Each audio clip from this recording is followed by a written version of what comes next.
este atentado a la soberanía de nuestros estados que constituyen los tratados de protección recíproca de inversiones, donde el capital tiene más derecho que los seres humanos y cualquier transnacional puede llevar a un país soberano a un arbitraje sin siquiera tener que agotar las instancias jurídicas internas, de hecho sin acudir a ninguna.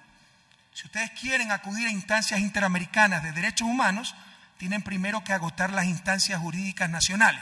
Aquí no, aquí una transnacional con estos tratados puede llevar directamente a un Estado soberano a estos centros de arbitraje. Y se han dado aberraciones terribles.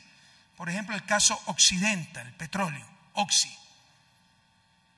El Ecuador ha sido víctima de un terrible atropello jurídico, del cual puede ser víctima cualquiera de sus países si son en vía de desarrollo, por supuesto, ¿no? Atropello cometido por uno de los centros de arbitraje del Banco Mundial, el llamado CIADI, ante una demanda de esta petrolera estadounidense, a la cual, por incumplir la ley ecuatoriana y el respectivo contrato, se le aplicó la caducidad del correspondiente contrato.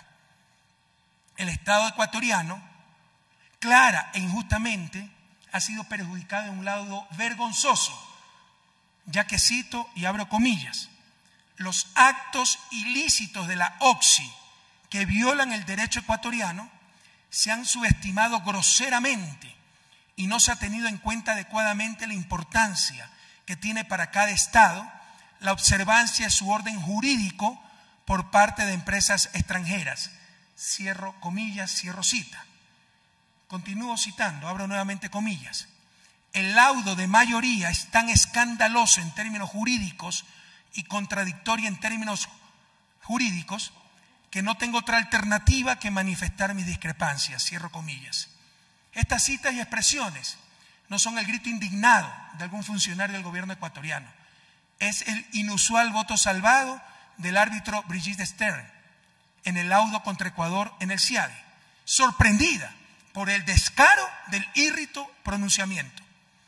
El CIADI ni siquiera tenía competencia para conocer la demanda de Oxy, ya que de acuerdo a las leyes ecuatorianas y al contrato de participación firmado por la compañía, la caducidad no era materia de arbitraje.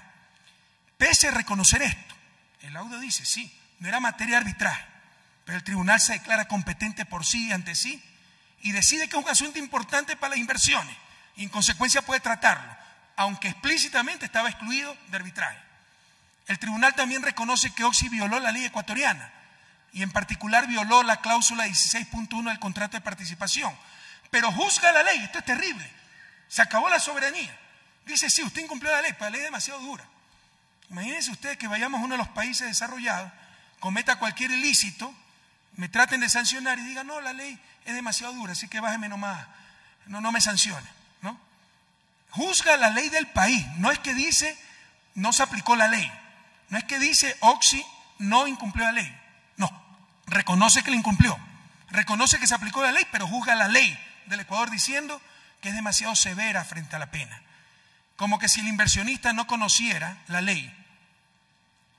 La sentencia de mayoría del CIADI otorga incluso cosas no pedidas por la compañía. Por ejemplo, Occidental había traspasado, y ese fue el motivo de la caducidad, el 40% de sus acciones a una tercera compañía. Esto es estafa para el Estado, porque cuando traspasan acciones, la ley ecuatoriana dice que se tiene que renegociar el contrato en mejores condiciones y nos tienen que pagar una prima por el contrato. Nada de eso hizo Oxy, había perjuicio para el Estado. El laudo arbitral dice que la pobre Occidental no sabía, que actuó de buena fe. O sea, una de las petroleras más importantes del mundo no tenía abogados que le indicaran que estaban incumpliendo la ley. Y por haber traspasado 40% de sus acciones a una tercera compañía, Occidental solo reclamaba el 60% de su inversión. Pues bien, el CIADI, sin que se lo pida Occidental, declara nula esa transferencia y la compensa sobre el 100% de una inversión que ya no tenía. Y condena de esta forma al Ecuador a pagar 1.770 millones de dólares, equivalentes al presupuesto anual de salud, y más de cerca de 500 millones en intereses. Un ejemplo del producto de las consecuencias de estos tratados de protección recíproca que son una antología al neocolonialismo de la explotación de nuestros países. Otro ejemplo, caso Chevron, que era Texaco, la compró Chevron hace algunos años. Texaco operó en Ecuador hasta 1992 y fue demandada hace aproximadamente 15 años por comunidades indígenas afectadas por la contaminación. Se trataba de un caso estrictamente privado. Chevron se pasó luchando la década pasada para que no se la juzgue en Nueva York, lugar de domicilio de la empresa, sino donde supuestamente se había cometido la infracción, es decir, en Ecuador. Se pasó luchando la década pasada para que el caso venga a cortes ecuatorianas, creyendo que podía comprar esas cortes. Y logró que venga a cortes ecuatorianas, pero perdió, no ganó. Y se ha pasado la siguiente década destrozando esas mismas cortes que con tanto entusiasmo defendió cuando creía que podía comprarlas. Y como retaliación a que perdió su juicio, además de una campaña mundial de desprestigio contra Ecuador, nos demanda ante otro centro de arbitraje, en este caso de Naciones Unidas, un CITRAL, invocando el Tratado de Protección Recíproca de Inversiones con Estados Unidos. Pero en primer lugar, un Tratado de Protección Recíproca de Inversiones no aplica para un juicio entre privados. Y en segundo lugar, lo más grave, Chevron dejó el país en 1992 y el tratado recién entró en vigencia en 1997. Esto es escandaloso. Se aplica retroactivamente la ley.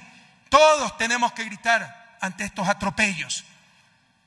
Y pese a todo esto, en forma inaudita, el tribunal se declara competente y más aún ordena detener la sentencia contra Chevron.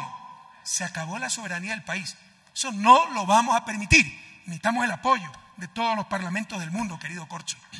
Esta 128 Asamblea busca poner la gobernabilidad democrática en el corazón del desarrollo.